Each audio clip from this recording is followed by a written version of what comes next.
plant people, and welcome. We are doing a favorites video today. I know it's been a while. I always hesitate to do a favorites video like immediately after the new year because I do my like end of whatever the previous year's favorites is. And I feel like it's too close, you know, like how can I say these are my favorite plants for the whole year and then immediately have different favorite plants the next month. I also have really bad memory. So after a couple of months, I totally forgot what I talked about in my previous favorites video. And you know what? We're just going to start fresh with our first favorites video of 2026. Also, I made the executive decision last night to go to sleep with my hair partially damp. So it looks crazier than normal today. So let's just agree to look past that for today's video. The very first thing that I want to talk about before anything else, no, this is not my lunch. These are my Anthurium babies that I made. This is a hybrid. So I did just fully fling half of those out of that meal prep container because I am way too animated when I speak. So I guess I'm gonna be potting some of those up today since I already flung them out of there. But these are my hybrid that I will talk about a little bit more in the future. I did mention that it is my Crystallinum antiqua hybrid, which I will put photos of on the screen.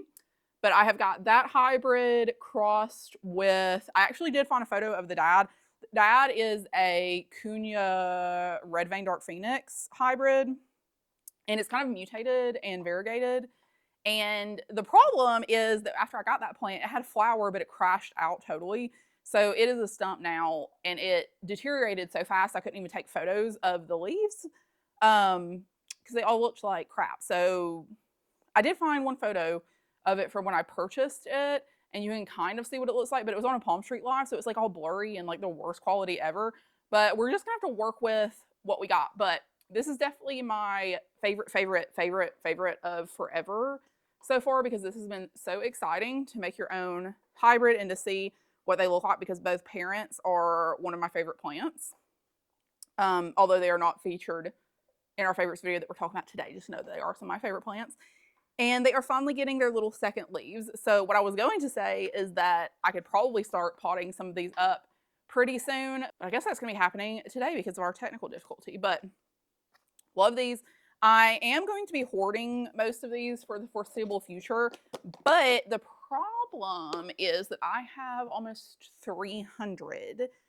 So I cannot feasibly make room for 300 more plants just to see what they look like when they mature. So I will probably be letting go of maybe like 10 at a time here and there on my website, which is shadowindspace.com. I always have all my information down in the description for my sales platforms where I sell my plants. But I think that I will just kind of like release those, just like a few here and there so I can kind of see how they develop because I think they're going to be awesome. And with it being, I know everybody says that, but with it being my first hybrid too, you know, I just want to have the full experience. I want to see everything develop and see the variability and all of that myself in my first batch. So, but yeah, for space's sake, I will be listing some of those periodically. There is an email list on my website that you can sign up for reminders when I do restocks if you're interested in that. We will go ahead and talk about my first favorite plant, which I know for sure I've talked about before. I'm going to talk about this one first because it kind of has to do with selling too, because I was going to sell corms of this plant, which is my Alocasia Grim Reaper. This is one of the coolest plants in the entire world. If you like weird, wacky, mutated, funky stuff, this is the Alocasia for you. I absolutely adore this one. This has been one of my favorite plants. It is such a fast grower. It just pushed this leaf out. Like you can see how different the color is in these two leaves because this is the newest one. And it is already pushing another leaf right here. So it grows incredibly fast. It is a Regal Shields mutation. And I've had it for maybe a year now. And it has stayed fairly compact. So I don't think it gets super large. Like this is the largest leaf that I've had so far. You know, maybe it will get a little bit larger as it matures, but it is a typical Regal Shields type experience for me where it's a very easy grower. It has given me corms and I have harvested some. There are also some, like you see that big giant one there at the bottom in the pot. But this is the thing. So this is the parent plant, right? Also, I got this, I've mentioned this before, I've gotten this from Top Notch Tropical. originally as a small plant. They are corm grown there, but what I have noticed is these are the corms that I harvested and I'm growing out. So some of them just look like regal shields, like regular regal shields. So like these down here and even this one just looks like a more elongated regal shields, but this one's kind of funky and wavy. So I'm wondering, like, is this a trait that doesn't show up until like later into maturity? Or is it not every corm shows this trait? Or is it like this is a super selective, weird genetic mutation thing that doesn't necessarily translate at all to the corms? Like maybe you'll just like have one corm here and there, or like do you have random like mutations of the mutation? Like this one looks like a normal regal shields, but it's just like a little wavy. Or do they start off like this and then turn into the Grim Reaper? That's what I want to know. So I was originally thinking about selling corms and stuff, but just because of how this is looking right now, I don't feel comfortable doing that because I feel like you don't really know what you're going to get. So I'm going to keep these for quite some time and kind of see how they mature. And if this shows up later, like as far as the mutation goes, or what the deal with that is. Either way, this plant is freaking awesome. This is the coolest, one of the coolest Alocasia that I've ever seen. This definitely like runs the same vein as like the Venom. If you like those super weird, funky alien Alocasia, I definitely do want a Venom at some point because that is very on brand for the type of plants that I like. It also has a very upright growth pattern, if you can see this. So it's a somewhat more compact grower in terms of large Alocasias because it really wants to go upright and it doesn't spread out everywhere. And the leaves are kind of like these upright triangles. They're not super big. So yeah, love that one. Interested to see if that's going to size up, and then also what's going to happen with these little corms, which I'm going to put down before I fling those across the room as well. The next one is this unknown phalaenopsis that I got from Kroger for like $10. It has, I don't know if you can see it on camera super well, but it has this kind of like silvery minty coloration to the foliage. She has been a wonderful grower, if you can see all the roots that are going everywhere, but I have to talk about her because she just started blooming. I showed a couple of my current blooms in my previous video, which was that more like aesthetic, like morning chill vibes video, which I loved making, by the way. I'm definitely going to be making more of those in the future. It's just really fun to kind of take like a more cinematic, like artistic view of the plants and stuff. And I also love how well you can see the plants in that video too. Yeah, so I'm definitely going to do those in the future still, but I'm going to mix it in with the videos like this where I'm talking. But I didn't show this one because it wasn't blooming at that point, but she is blooming now, and I just adore these blooms. They are so cheerful. It's kind of like this peachy pink and buttercream yellow, and she is just so beautiful. I expect a good amount of blooms because she is very well rooted and very healthy.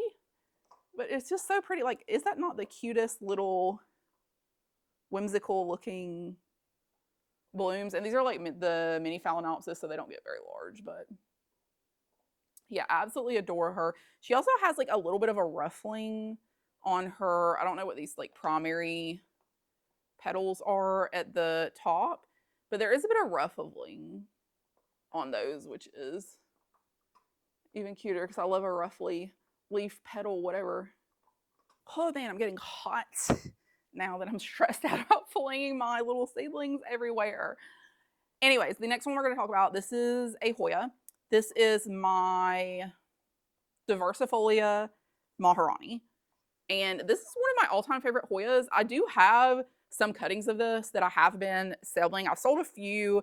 I do still have a few available on the website. I will also mention that I am taking a brief break from the website /Etsy/Palm Street right now just because I'm trying to get stuff together for the next restock, and I'm just kind of like going through the plants to see what I want up there, what I don't want up there, and to figure out this like seedling situation. Anyways, so it's going to be down just like for another week or two, maybe while I get things under control and listed and stuff. And then it'll go back up when I have the restock live. Again, I do have the notification, the email subscription box that you can sign up for on the website that will let you know when all of that's happening. But this is one of my all-time favorite Hoyas. The coloration on this variegation, out of this world. It also has this kind of like periodic, inconsistent silver splash that does show up here and there, which is so beautiful. And the leaves get really big. But look at that. How can you tell me that is not some of the prettiest variegation? This has the same brand of variegation as the Crassiopetalotta variegated, which everybody knows and loves. But it has that same kind of like splashy, sectoral kind of variegation to me.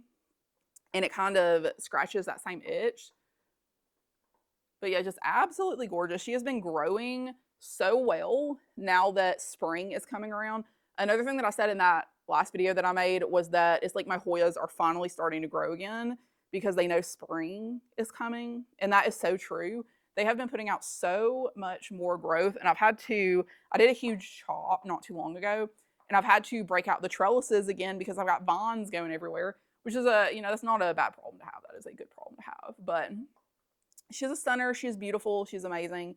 She will always be one of my all-time favorites, I feel like. I also just like the thick, big, paddle-shaped leaves. Also, if you see a little bit of this like white, like stringy whatever, I don't know what it is with Hoyas that makes the new growth come out looking like they've got not spider mites, mealybugs.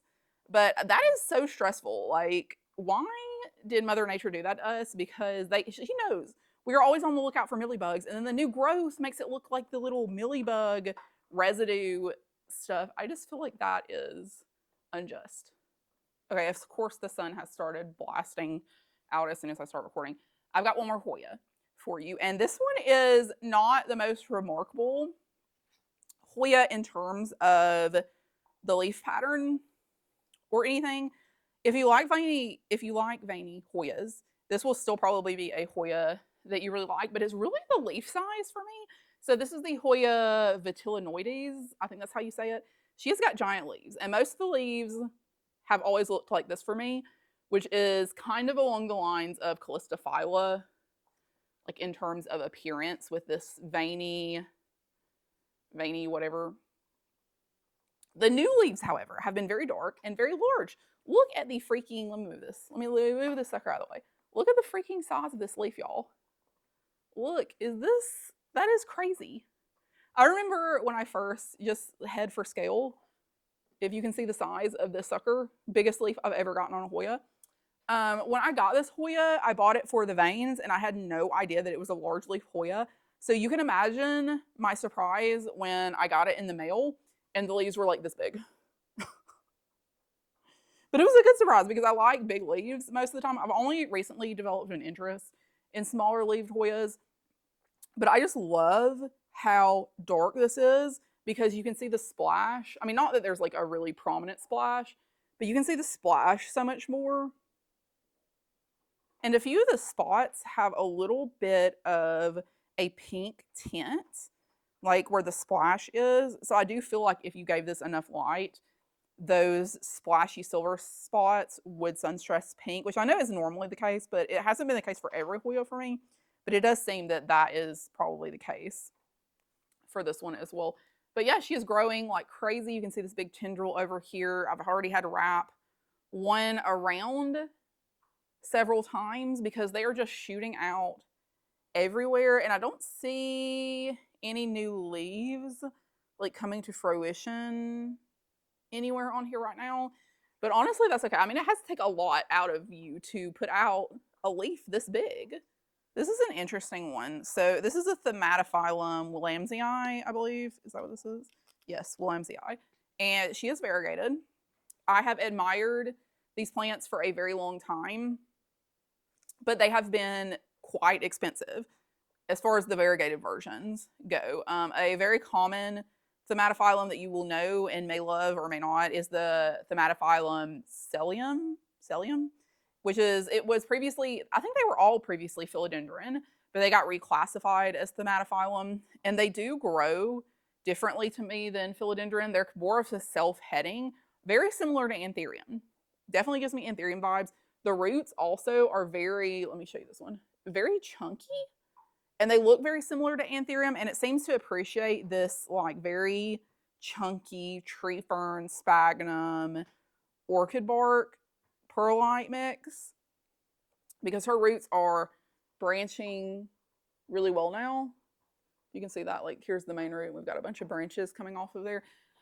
But she is just gorgeous. I will say something that I've mentioned previously is that they are very, well, not very fragile, but much more fragile than some of my other plants, because when I first got this, it had another leaf that was like so pretty, and I was turning the leaves over to like clean them off, and it just snapped right off. So I would definitely recommend just being a little bit more careful with this one. But it has the really cool angular, very Alocasia-esque leaf shape, and when these get mature, it gets kind of like a little bit more angular, still a little bit wavy. This is his most recent leaf. The leaf it gave me previous to that, I was a little confused because it came out all this yellow color, and I was like, is it Polaroid variegation? Like, will it come out later on? But it turns out, as you can tell from the browning, this was an all variegated leaf. So I'm just gonna kind of let this one brown off a little bit more, and then I'll chop it off. But that new leaf that came out looks wonderful. So we can see we do have some more sectoral variegation through here, and I can see a lot more of the splashing throughout the leaf, which will develop as the leaf matures into this kind of like yellowy aurea type variegation, and then on to a cream variegation. But this one is absolutely gorgeous. It gives you the vibe of an Alocasia, but with a little bit more ease of growth as a philodendron, and it does not require a moss pole to size up with a growth pattern like an Anthurium. So it gives you kind of like the best of many worlds. And of course, the variegation is gorgeous. The leaf shape is beautiful. And the price is coming way, way down, which is why I was able to get one, because I'm like, I'm not spending $500 on one of these suckers. But yeah, she's really pretty. Definitely recommend. She's been really easygoing. I let her dry out a little bit more between waterings. So I let her dry out almost completely. Maybe when I can see a little bit of moisture still in the sphagnum moss near the bottom, but I'll let her dry out on the top almost totally, and then water her through really thoroughly, and then I do not let her sit in water. I go ahead and dump it out, and it has been really enjoying that. And yes, if you notice that I went back to Lowe's and got this bee pot, of course I did. I could not stop thinking about this freaking bee pot. So when I went back to get my orchid bark mix that I really like, the Better Grow orchid mix, which is the best price that I found at Lowe's. I always go there to get it, and I was like, I could not stop thinking about this pot. So I just went back and got it. It was like almost $15, and I do not regret it because it is so cute. This one I am so incredibly pleased by. I had the variegated version of this, which you have probably seen if you've seen my old videos. I used to talk about it all the time, and this is probably the most devastating plant loss. One of the most devastating plant losses for me was it's the variegated version of what I'm about to talk about, which is the Xanthosoma Sagittifolium variegated, and it was called the Frozen Planet. And the specimen that I got was from a shop that I had the worst experience with that I've ever had with buying plants online. And I think that probably had to do with it because it was like infested with spider mites. It was like God knows how long, it's been sitting around just totally infested. But I tried to regrow that 50 million times, and it just every single time rotted, and eventually I lost the whole plant. I will 100% buy that plant again in the future if I was able to find it. But in the meantime, it's very hard to find. You cannot find it anywhere. If anyone out there has a Xanthosoma Sagittifolium variegated, the Frozen Planet, you can send me an email over at the website, which would be, I believe it's info@shadowindspace.com. There is a contact tab on the website. I'll leave it in the description as well. But just let me know, because I would definitely be interested in purchasing that from you. However, this is the non-variegated version. I also love this plant. Again, very Alocasia-esque. But this one, this specimen, the non-variegated specimen that I got, has been so much easier, so much more resilient than the variegated version that I had previously, and a million times easier than any Alocasia I've ever owned. And when I got this, funny enough, it was infested with mealybugs. So, I mean, fortunately, the seller was kind enough to refund me for it, and she did not want the plant back. So I chopped it all the way down. It was a little bit rotty too. So I chopped the rhizome down to just like the smallest chunk and put it in some, not perlite, some pon, a little bit of pon. And after probably 5 or 6 months, it finally put out a leaf, and it put out one of those like really tiny baby leaves that has like the tiniest, it doesn't even look like a real leaf. It's like a test leaf where it's like, okay, can I survive in this environment? And it's like literally half the size of my pinky fingernail, which, I mean, you can see these are still very small. The leaves on this get fairly large. So it's just very funny. But it finally put one out, and after it put out that test leaf, she was spitting out leaves left and right, which you can see here because she's only been growing for like a month. So it took 5 or 6 months for it to put out that little tiny leaf, and then she put out 4 leaves in the next month, and they are progressively sizing up. She is rooted like crazy in here, if you can see. So I am growing her in pon all the way up to the very bottom, which is where I have a layer of leca, and then I fill it up to the top of that leca layer with water. So I just have her sitting in this glass vessel so I can see when the water level gets too low. But anyway, she's absolutely gorgeous. The stem, very, very dark plum. And it has this kind of like frosted look to it as well. The whole plant does. So it has this like frosty purple stem and veining on the underside of the leaves. And the underside of the leaves has, well, the whole plant has this kind of like bluey teal, kind of minty tint to it as far as the leaves go. And then in the combination with that dark plum stem and veining, just wow. Wow, gorgeous, amazing. The leaves, love the veining on the leaves. They are a little bit ruffly around the edges too, which again, we love a ruffly leaf over here, so I do really appreciate that. And she has just been growing so well. It definitely has the growth pattern of an alocasia where the new leaves like to come out straight up and they kind of, you know, fall downwards a little bit more to wherever the light's coming from. But yeah, this one has been so easy. I think these are often grown outside too, kind of leaning towards colocasia type situation. Maybe like caladium-esque a little bit. I don't know, but it is just a beautiful plant. And I'm so happy that this one is not totally crashing out like the other one, because I thought maybe they all were just really, really hard to grow and just did not like being inside, kind of like colocasia. But she's been so easy and growing so well, and her roots are just crazy. Crazy, look at those suckers. Probably best roots in my whole collection. But anyways, yeah, highly recommend. These are not expensive at all. I think I got the original one off Etsy for like $10 or $15 or something. But absolutely beautiful plants.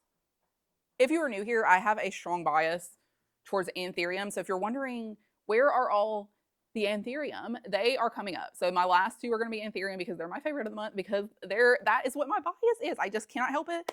Anthurium are my number 1 favorite. They're probably always going to be my number 1 favorite. However, I do have one more non-Anthurium, which you can see in the frame right now because it is freaking huge. I had no idea these plants could get this big, and it's a new plant, so I am cheating a little bit. I don't often like to include new plants into like my monthly favorites if I haven't had them for a while, just because I feel like it's unfair. Like maybe the growth is terrible and I'm actually going to hate that plant. But I've had this for at least 2 weeks now, and she's doing well. So this is the Cyrtosperma. Okay, I always mess up this name. Cyrtosperma johnstonii. I believe that is correct. I got this in the Home Depot restock recently for $45. And you may think that that is expensive for a Home Depot plant, but these are still very uncommon. Okay, these used to be like hundreds of dollars to get these suckers, and I never understood the hype at that point. When you see it in person, this is another one for you weird plant lovers. When you see it in person, it hits a lot of marks for me. But the main pro of getting this for $45 at Home Depot is all the plants in here. Like you can see how many, there are probably 10 plants in this pot, and they are all healthy and doing well. And you know, before I saw this in person, Sully, Sully is licking my camera. Will you stop? Will you please stop? Thank you. Thank you. Come here. Would you like to say hello? Come here. Oh. He is very disgruntled because, as per usual, he despises me recording. But okay, here is your Sully cameo. Say hello. Sullivan, are you being a good boy? Are you handsome? Oh. Oh, wow. Oh, he's complaining. Oh, my God. Okay. He's done. But anyways, when I saw these in person, I was very shocked because I thought like a large leaf size for these, like a mature leaf size. Oh, I cannot speak today. I thought that a mature leaf size for these would be like around this range because I thought they were like a smaller, for some reason I was thinking they were a smaller sized plant. This leaf, however, is a good example of one of the things that I love about this plant, which is the lobe to leaf ratio. This very gives diabloense, Anthurium diabloense, if you are familiar with that plant, where this portion of the leaf is the same size, if not smaller, than the lobes themselves. So it just gives this really cute, like kind of squat, Mickey Mouse, cartoony type look to the leaves. But anyways, I thought that was what I could expect from mature leaf size. And then it had this one. I was like, oh my gosh, like these things get pretty darn big. And then I looked up and I saw this. I did not know who was hiding this from me. Like, this was not disclosed to my person. That I guess maybe these like don't grow indoors this big most of the time. Maybe I'm going to experience a size drop where it doesn't necessarily put out these giant leaves anymore. Like maybe these are its greenhouse. Like I was grown in ideal conditions, so I'm going to get giant and mature size leaves, but they won't necessarily get that big indoors. I don't know. This is going to be interesting. This is going to be an interesting experience for me because I had no idea these got this big. This is a big old plant, y'all. And it looks so cool. Like the veining, it has super hot pink veining. Super hot pink. But it has many other interesting characteristics. One of which is that the back of the leaves are red, but the veins on the back of the leaves are this black purple color, which is crazy. And then the stems, they have this crazy, how many times am I going to say crazy about this plant? But they have these stems that have spikes on them. And this was a con for me when I had seen people talking about the stems, because I was like, I do not want like spikes everywhere that are going to cut me, but they're not sharp, like pokey spikes, like a cactus. They're more like a firm, like there's not a sharp tip. It's like a firm rubber. I don't know if you remember those like jelly bracelets where it's like, it had this little like triangle of like, it looked like icing almost, but made out of, I don't know, I'll have to put a photo on the screen, but it reminds me of those, but firmer, where it does not hurt at all. Like if you really like grabbed the crap out of it and like shredded your hand downwards, it would probably hurt a little bit, but they just kind of break off. So it would probably still hurt the plant more than it would hurt you. So I would not be wary of the spikes because they are not painful at all. And they're kind of delicate. Like if you push too hard on them, they're just going to break off. So it's definitely, yeah, it was not anything for me to be worried about. But this thing is incredible. They are still at Home Depot right now. These were in the most recent restock with the Monstera Mint, which I did also get one of. We'll see how that grows in the future to see if it's on a future favorites. But this one, y'all, I have been fully obsessed with. One thing to note, which you may already know if you're familiar with this plant, is it's semi-aquatic. So it does like to be moist all the time. You cannot let it dry out whatsoever. What I did is I actually put my reject Anthurium mix, which is what I call it. It's way too heavy in sphagnum moss. So it has a bunch of sphagnum moss in there, perlite, orchid bark. Oh my gosh, this is heavy. And tree fern fiber. And I put a big layer of pon on the bottom, and I just let it sit in water. And it has been growing really well. I do see roots on the outside, but I don't know that those are new roots. I think those may have just been the roots that it came with because it was so rooted in the pot that it came with. I actually had to do a root trim to fit it in a 1-gallon pot because I was like, I don't have any pots that will suit you that are bigger than that, which is what it needed. So anyways, we'll see how this goes. If it needs a bigger pot in the future when it grows in, we will cross that bridge when we come to it. Also, this is another one of my favorite pots. How amazing is this? If you can't tell on the camera, this is not white. This is like a taupe, like a tanny taupe color. And this was $20 at TJ Maxx. And it is big. This is like a really big pot, and it has the cutest detailing with these tulips and stuff. When I saw this, I was like, oh, heck yes. I'm definitely, picking a bunch of these spring pots that have been showing up. So I just love them so much, and they're so fun, and they make it look so cute inside. Okay, last to Anthurium. I'm cheating because this is also kind of a new one, but I am crazy for this Anthurium. This is a version of the Anthurium corrugatum, which is a corrugated Anthurium, as the name implies. This is from Equigenera. They call this variant corrugatum rude. Yes, R-U-D-E, rude. I don't know why, but this plant, I am so crazy about this plant. This is the coolest thing that I've ever seen. Very thick, very corrugated, but the corrugation is very flat and matted. Matte, very flat and matte. If you can see, hopefully this picks up fairly well on the camera. It does have kind of like the interesting backs of the leaves that come with the corrugated Anthurium. And yeah, I'm crazy. I'm so crazy about this thing. I'd have it right now just trying to root in sphagnum moss. I'm probably going to take this out actually and put a little bit more perlite in here.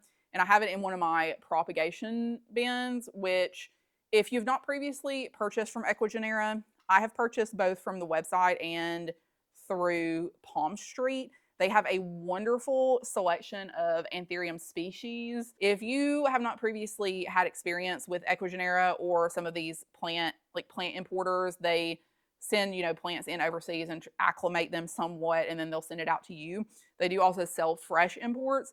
These are rehabs. So I would say like 90% of the time, it is going to be a rehab. Even if it's acclimated, it's probably going to have some rotted roots or no roots at all, and you're going to have to do like sphagnum moss, perlite, put it in a bin, let it root out, and then acclimate it to whatever you're trying to grow it in. I am definitely going to be growing this in my tent. Typically, corrugated species really like higher humidity, but hopefully this one is going to do okay, and we'll grow some roots before too long because I am going to be incredibly upset if I lose this Anthurium. Okay, my grand finale. My favorite plant, and I can firmly say this is my favorite right now because I'm very shocked at how well it's been growing because it is variegated. It's a variegated Anthurium. It is, I did not purchase it from Steve's Leaves, but this hybrid is done by Steve's Leaves. It is 2 of their variegated Anthurium. I'm not 100% sure what the hybrids are. I know that I have it somewhere, so I'll put it on the screen. But it's one that they call Chuck Norris crossed with another one that they call Arnold Schwarzenegger. And this is the one that I have. So this thing is crazy looking. The variegation is so cool.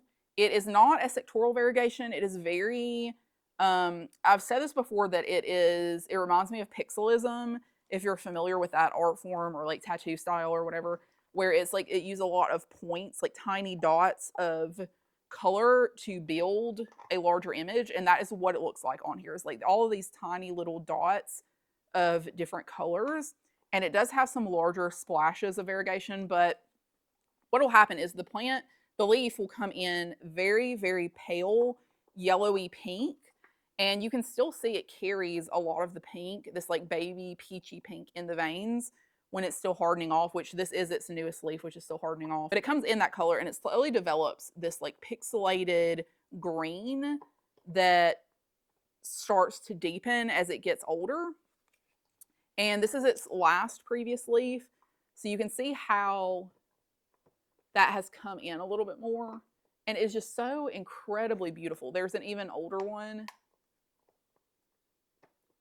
And I really like that this is a type of variegation that does not mutate the leaf shape because it has such a gorgeous elongated shape. If you can see how kind of long and sharp it is. And the veining is so beautiful. I just cannot believe that I have this plant in my collection. And contrary to typical variegated Anthurium growth or variegated plant growth in general, this thing grows so freaking fast. This is probably the fastest growing Anthurium that I own. It is constantly putting out a new leaf. So, you know, I told you this is like super floppy. It just put this leaf out. You can tell based off of the coloration from the previous leaves, still pink. The petiole has a baby pink. Look at that. It has a new leaf that's about to come out right now. So it is putting out a new leaf like once a week. Well, okay, maybe that's an exaggeration. Probably like once every 2 weeks. It's putting out a new leaf. I have not had this plant for that very long, y'all. I really have not had this plant for very long. And it came with like just a couple of, I think the biggest leaf that it had when I got it was this one down here. And look at all this growth. It is crazy, and it's rooting like crazy. All of its roots look super healthy, and it's very happy. And it has like that new leaf that is coming out. I don't know if y'all can see that, but that looks like it's going to be a big leaf. It has been steadily sizing up, and it is just so gorgeous. Let me tell you that she's got a semifused sinus, pink in the sinus. It does not hold the pink for super long, probably up to 3 leaves back. It starts losing it. But yeah, it's just, I mean, I don't even really need to say that much about it, do I? Y'all have eyes. You can see how gorgeous it is. And obviously, I can't wait to see what this looks like when it gets more mature. I'm really hoping it will retain this narrow leaf shape, which I'm assuming it will at this point because it's getting somewhat mature and its previous leaves are kind of retaining that kind of like elongated semifused sinus type deal. But I know that Steve's Leaf sells seeds of this cross fairly often. There is always with variegation, there's no way for you to predict what type of variegation you get. I bought this as a seedling because I wanted this type of variegation, but they have like an array of variants that you may be able to see in that seedling once it grows out. But they do have a very, very, very high percentage of it being variegated. So like say you buy a seed for $100 or $150 or whatever, it has like a 95 or higher % chance of being variegated. So it's like that is a very good chance that you're going to get a variegated seedling out of that. However, you don't know what the type of variegation is going to be. And I happen to get a really good deal on this plant, like not much more than just what a seed would be. And it happened to have the exact type of variegation that I was looking for. So I'm very, very fortunate to have been able to find this and pick this one up. And I feel like this is going to be one of my favorite plants forever, probably. Anyways, I am done yapping for today. Thank you so much for hanging out with me and checking out my favorites for this month and probably next month too, because I'm probably not going to do a favorites video for 2 months in a row. So these will just be carryover favorites for probably like February, March, you know. As always, if you're interested in shopping the plants in my collection, you can check out my website at shadowandspace.com, or you can find me on Etsy at Shadow and Space or on Pawn Street at Least with Less if you're interested in seeing what is currently available, with the disclaimer that the website will be not up for the next like week or so because I'm restocking it. However, you can sign up for the email list to know when the restock is going to go live, so that option is there as well. But I appreciate y'all so much, and if you like this video and you want to see more content like this from me, please like, please subscribe. It means so much to me and it helps the channel so much. And I will see y'all in the next one. Bye.